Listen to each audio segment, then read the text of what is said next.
me. So, pinaside view ko, pinakilid ko para makita kung now.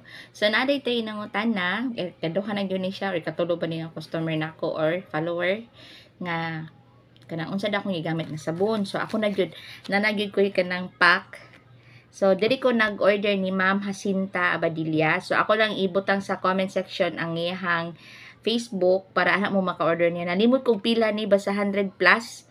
Then, naapod siya kuan kanang sunblock. Pero among gigamit sabon lang. Dako ni siya mga mi, pero among gitunga. Naman kami na upat.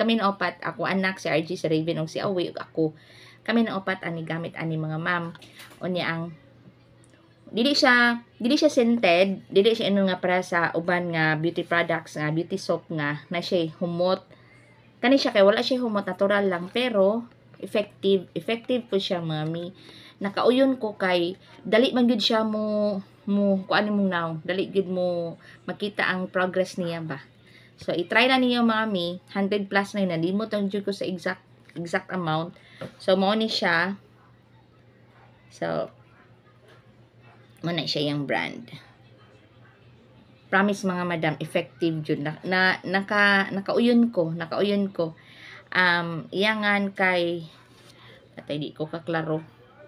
Basta ako lang ibutang sa comment section ang picture aniha og ang kuan kay di ko kaklaro jud mga madam, promise. So salamat sa pagtan-aw, pero i-check lang sa comment section kung asa mo order ni Ma'am Jacinta Abadilla. Salamat.